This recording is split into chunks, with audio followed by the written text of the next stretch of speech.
बिस्मिल्लाहिर्रहमानिर्रहीम। अस्सलाम वालेकुम। आज हम बनाने जा रहे हैं खस्ता ज़ीरा बिस्किट, वो भी बिना कोई झंझट वाले, बिना परेशान हुए और बिना अवन के।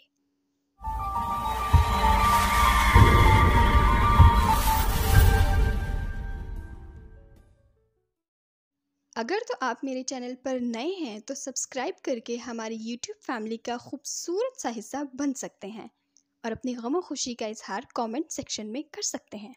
तो चलिए वीडियो स्टार्ट करते हैं।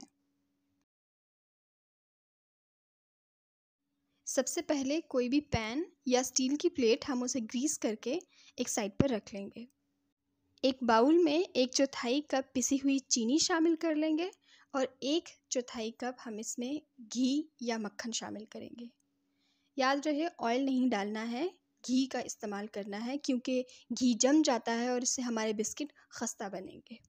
आप लोग सोच रहे होंगे कि चीनी के कलर को क्या हो गया है, तो ये मार्केट से इसी कलर में आई है, मैंने इसमें कुछ भी शामिल नहीं किया है।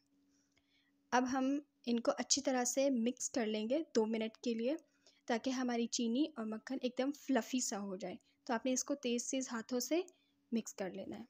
अब हम इसमें 1 चम्मच शामिल करेंगे बेकिंग पाउडर का। बेकिंग पाउडर के साथ ही हम आधा चम्मच टीस्पून नमक शामिल करेंगे। आप कम या ज़्यादा कर सकते हैं अपने टेस्ट के हिसाब से। और हम इसमें आधा चम्मच ज़ीरा इस्तेमाल करेंगे। ज़ीरा आप कोई भी ले सकते हैं, भुना हुआ हो या बग़ैर भुना हुआ हो, दोनों चलेंगे। और इसके अंदर हम 1 अदद छोटा अंडा शामिल करेंगे। अगर आपके पास बाज़ार वाला बड़ा अंडा है तो उसे आप अलग से एक प्याली में तोड़कर उसमें से आधा शामिल करें ताकि आखिर में हमारी डो जो है वो पतली पतली सी ना हो जाए। अब हम इसको अच्छे से विस्क कर लेंगे हाथों से ही ताकि हमारे इंग्रेडिएंट सब मिक्स होकर एकदम फ्लफ़ी सा हो जाए। अब इसमें 1 कप मैदा शामिल करेंगे।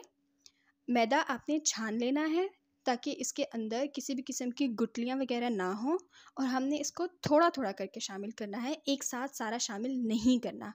अगर हम सारा एक साथ डाल देंगे तो गूंदते हुए वो एकदम गुठलियाँ सी बन जाएंगी और वो फिर मुश्किल हो जाएगा हमारे लिए। अब हम थोड़ा थोड़ा अपना मैदा इसमें शामिल करते जाएंगे और हाथों की मदद से गूंद लेंगे अच्छी तरह। जिस तरह हम नॉर्मल रोटी के लिए अपना आटा गूंदते हैं उस तरह हम इसको गूंद लेंगे।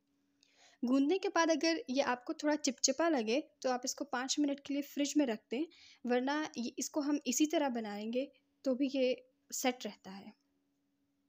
लेकिन फिर भी अगर आपका डो थोड़ा सा ग्रीसी है तो कोई मसला नहीं है, मैं भी आपको एक ऐसी टिप बताऊंगी कि उससे आपके बिल्कुल परफेक्ट बिस्किट बनेंगे।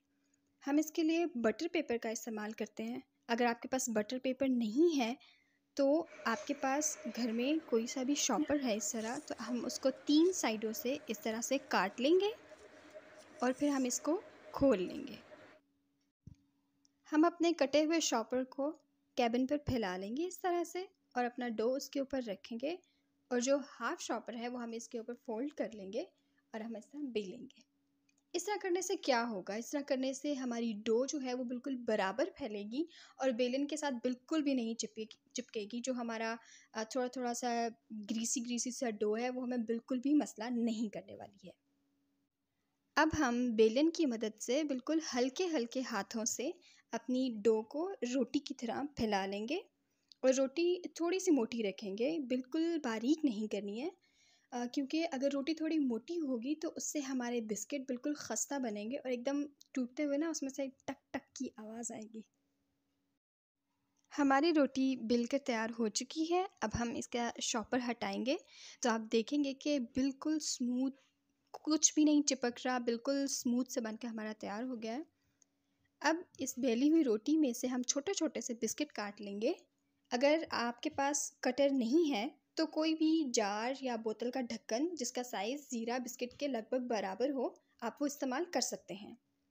अब बिस्किट काटने के बाद हम इसको प्लेट या ट्रे में जो हमने पहले से ग्रीस करके रखी हुई थी उसमें रखते जाएंगे। याद रहे कि बिस्किट को आपने एक दूसरे के ऊपर बिल्कुल चिपका कर साथ साथ नहीं रखना है क्योंकि हमने इसमें बेकिंग पाउडर शामिल किया है तो ये थोड़े थोड़े फूल जाएंगे, अपने साइज़ में थोड़ा सा बड़ा होगा, इसलिए हमने इसको ज़रा ज़रा फासले पर रखना है। और ये जो हमारा डो बच गया है इसको आपने ज़ाया बिल्कुल भी नहीं करना है,